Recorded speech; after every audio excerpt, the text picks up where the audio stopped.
Pendalaman materi Bahasa Indonesia Kelas 4 Tema 1 Indahnya Kebersamaan.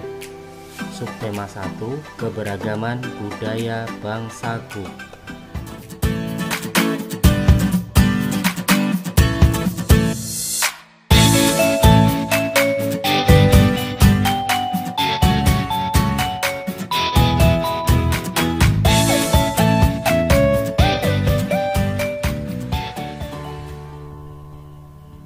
Pendalaman materi Bahasa Indonesia Kelas 4 Tema 1 Indahnya Kebersamaan.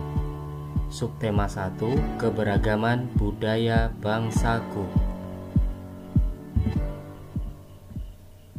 Gagasan pokok dan gagasan pendukung.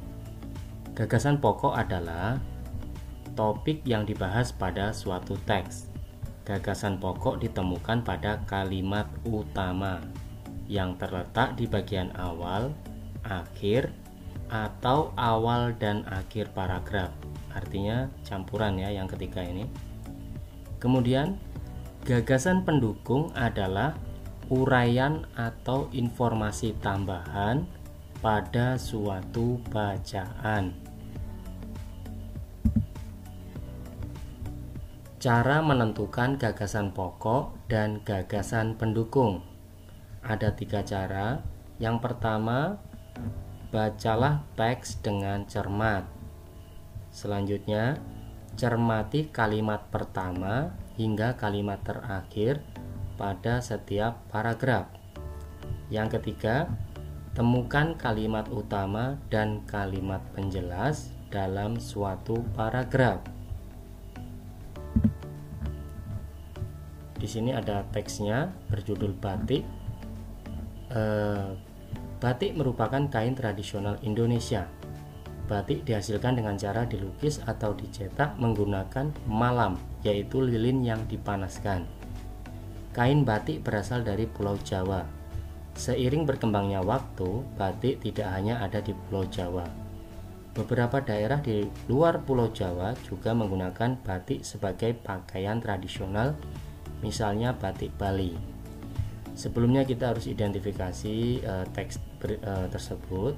Kita hitung ada berapa kalimat, dimana di sini kalimat itu adalah ketika berhenti di titik. Jadi ini 1 kalimat pertama, 2, kemudian 3, ini koma, 4,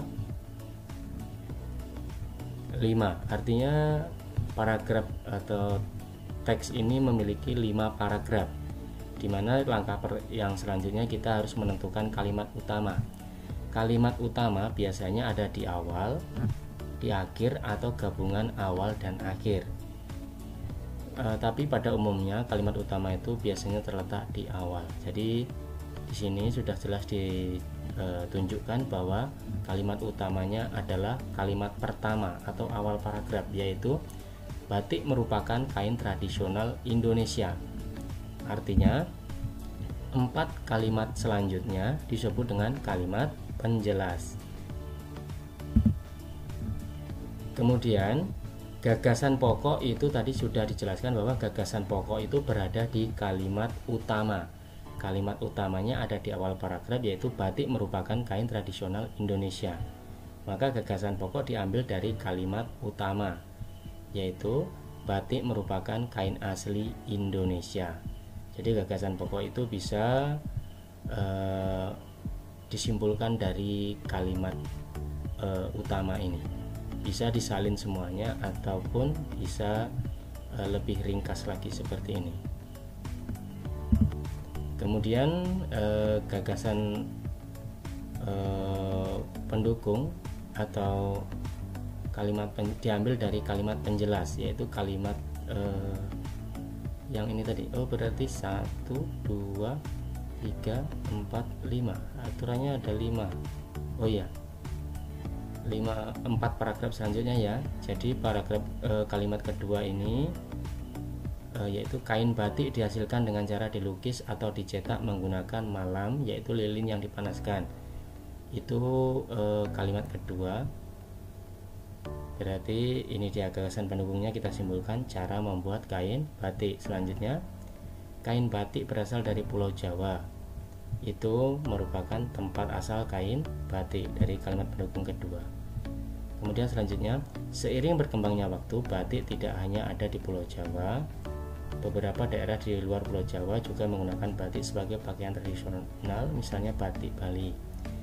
Ini dari kalimat pendukung ketiga dan keempat, yaitu disimpulkan persebaran kain batik. Jadi ini gagasan pendukungnya ada 3, diambil dari 4 kalimat pendukung, yaitu di yang berwarna biru ini. Semoga sampai di sini sudah mulai paham ya. Kita lanjutkan. Perbedaan gagasan pokok dan gagasan pendukung. Gagasan pokok adalah topik yang dibahas pada suatu teks. Gagasan pokok merupakan inti dari paragraf. Ini dia, ini ada paragrafnya. Berjudul Suku Palembang. Suku Palembang menggunakan bahasa asli Palembang. Bahasa Palembang mempunyai 2 tingkatan, yaitu Baso Palembang Alus dan Baso Palembang Sari-Sari. Baso Palembang Alus digunakan saat melakukan percakapan dengan pemuka masyarakat atau orang yang dihormati. Sementara itu, Baso Palembang Sari-Sari digunakan saat melakukan percakapan sehari-hari. Seperti yang sudah dijelaskan bahwa gagasan pokok ini berada di kalimat utama, sedangkan kalimat utama pada paragraf ini berada di awal kalimat, awal paragraf atau kalimat pertama, yaitu suku Palembang menggunakan bahasa asli Palembang. Jadi ini adalah gagasan pokoknya. Selanjutnya kalimat berikutnya disebut dengan gagasan pendukung. Nah ini dia yang berwarna biru. Uraian atau informasi tambahan pada suatu teks disebut gagasan pendukung.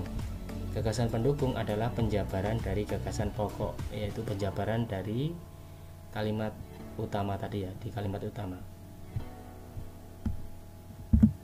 Kita lanjutkan. Gagasan pokok dan gagasan pendukung dalam bentuk peta pikiran. Gagasan pokok dan gagasan pendukung dapat disajikan menjadi peta pikiran. Peta pikiran merupakan cara menuangkan informasi yang diperoleh ke dalam bentuk diagram.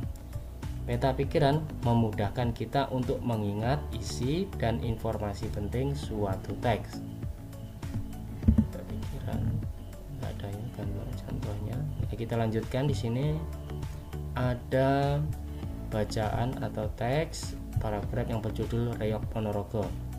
Ini masih contoh cara menentukan gagasan pokok dan gagasan pendukung ya. Seperti yang sudah kita jelaskan tadi, bahwa gagasan pokok sering berada di kalimat pertama, yaitu Reog Ponorogo merupakan kebudayaan yang berasal dari Jawa Timur. Gagasan pokoknya kita ambil dari kalimat pertama ini, yaitu Reog Ponorogo berasal dari Ponorogo, Jawa Timur. Ini dia dari kalimat pertama. Gagasan pendukung ini yang selanjutnya, mulai dari sini. Pertunjukan reog ditampilkan dalam bentuk topeng berbentuk kepala singa yang dikenal sebagai Singoparo. Nah ini dia gagasan pendukung pertama. Kemudian gagasan pendukung kedua, Reog Ponorogo menceritakan tentang Raja Ponorogo yang berniat melamar Putri Kediri. Ini kalau disimpulkan menjadi isi cerita Reog Ponorogo. Jadi ini masih contoh tentang menentukan gagasan pokok dan gagasan pendukung dari sebuah teks atau paragraf. Menentukan gagasan pokok dan gagasan pendukung dengan membaca dalam hati. Gagasan pokok dan gagasan pendukung dapat ditemukan dengan cara membaca dalam hati. Membaca dalam hati berarti membaca tanpa mengeluarkan suara.